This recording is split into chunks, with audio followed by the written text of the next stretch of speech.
Overall, guys, the legacy of the New Deal is kind of a mixed bag. So it accomplished several different things. First and foremost, FDR's actions throughout the New Deal elevated some groups who were really in the doldrums, especially if you were poor.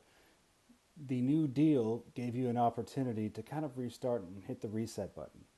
Otherwise, though, it really helped establish regulatory function of the federal government, most specifically concerning banks and the stock market.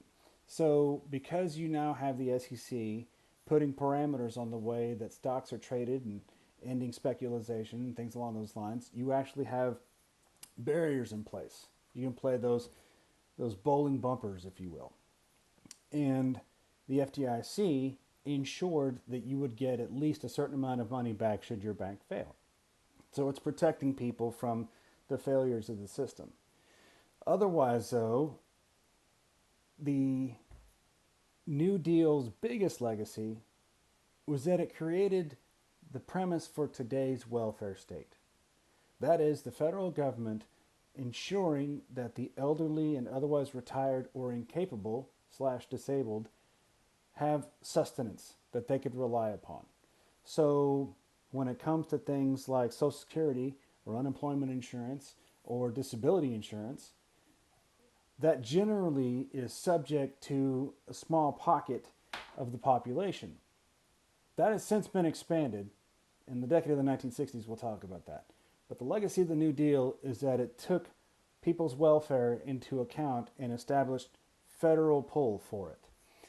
It also strengthened the Democratic Party's stranglehold on American politics as it appealed to the broadest base of the electorate.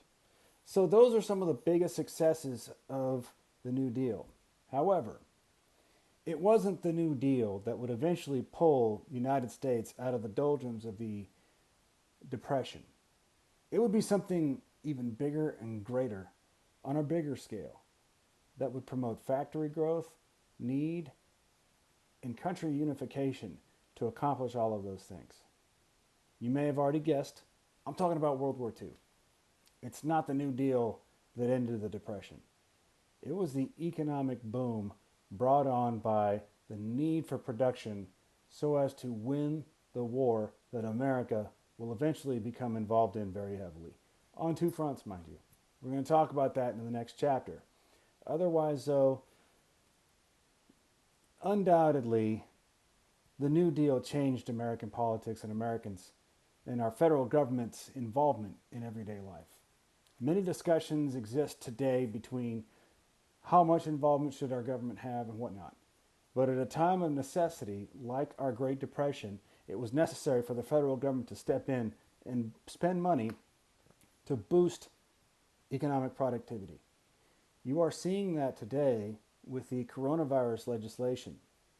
The sweeping amounts of money that Congress and the President have approved for people who are unemployed, a one-time check for families and with children, or otherwise, small business loans, the amounts of money that are going to pour out of federal coffers into people's pocketbooks are not designed to be permanent. They're temporary, so as to help people stem the tide and to stay home while we are trying to overcome the COVID-19 pandemic. Otherwise, though, it is because of sweeping legislation that we saw in the New Deal era, we have precedent for what we see today in 2020.